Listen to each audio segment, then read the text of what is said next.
It's been a while since I've done a very personal post on here. And the truth is that I've needed to take personally intimate distance from social media because on a very real level, as we all know, social media could be toxic. It could be extractive. It could be the place where people's circulating anxieties and traumas get targeted at strangers on the internet.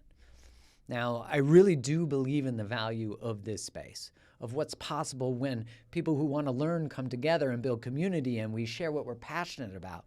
When an algorithm doesn't decide what we really need to see so that it can keep us on here because we're either horny or angry, not because it's trying to expand us or our consciousnesses, which is really why we're here. Now, I also think these new tools, both smartphones and social media sites, they're wildly new for our archaic biology. They feed off our primitive drive for dopamine, for the perception of belonging, not true belonging, but the experience of the perception of it, the need for approval of others, among so many other things.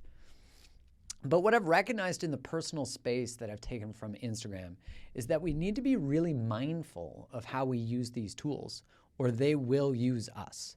We need to be curious about how viral ideologies and groupthinks and echo chambers can trap us and not just eradicate our own sense of self, but actually drive a wedge between us and others.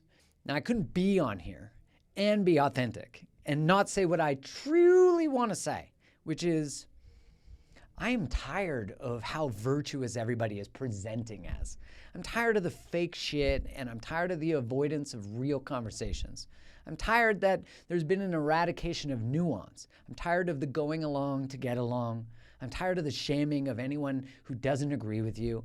I'm tired of the virtue signaling that's void of actual virtue.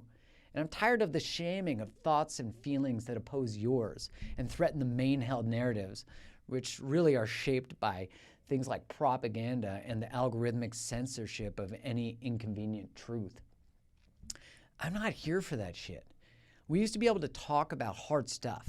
We used to be able to disagree and love one another.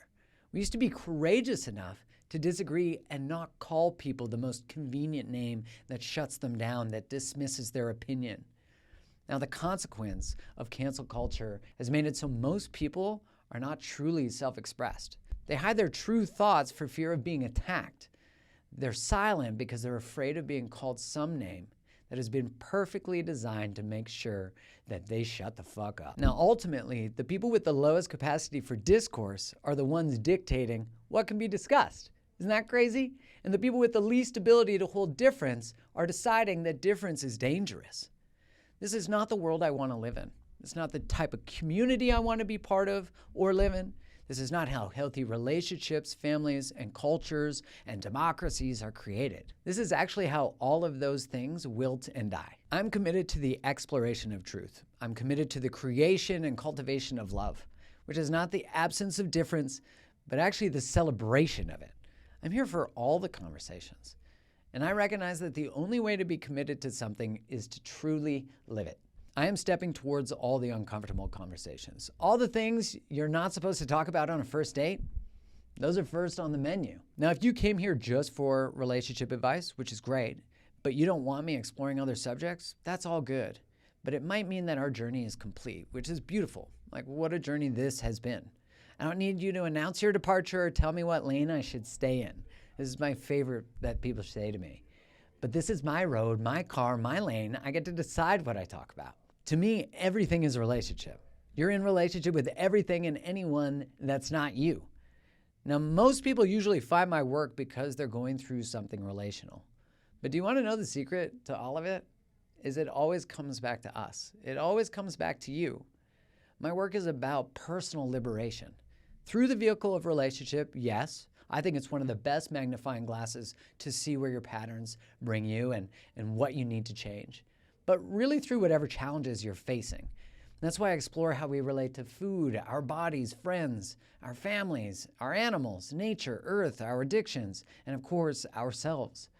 I'm here to explore consciousness, the universe, God, how we create epic health, how to be the best partner and parent and child and friend. And I didn't come to this earth to fuck around. And I'm sure as hell I ain't here to pretend that I agree with shit I don't agree with. And I refuse to participate in relationships that require the censorship of ourselves. My soul is loud, and I have been very silent. Enough of that shit. If you're ready to go deeper, learn how to master human connection, which is a never-ending, beautiful journey, and you want to nerd out on why we seem to sell our shit out for belonging, why we throw our brains in the garbage when we're afraid, and why are we so susceptible to propaganda, and I think ultimately, why are we willing to dehumanize, hurt, or even kill those we disagree with or disagree with us? Well, this is your place. I'm here to support and guide people like you in their ability to use the challenges of their lives to liberate themselves from patterns they're tired of, and to be able to create a life and love they've always desired, and to get paid to be themselves. Isn't that everyone's dream? So the soul is calling, and I'm answering, are you?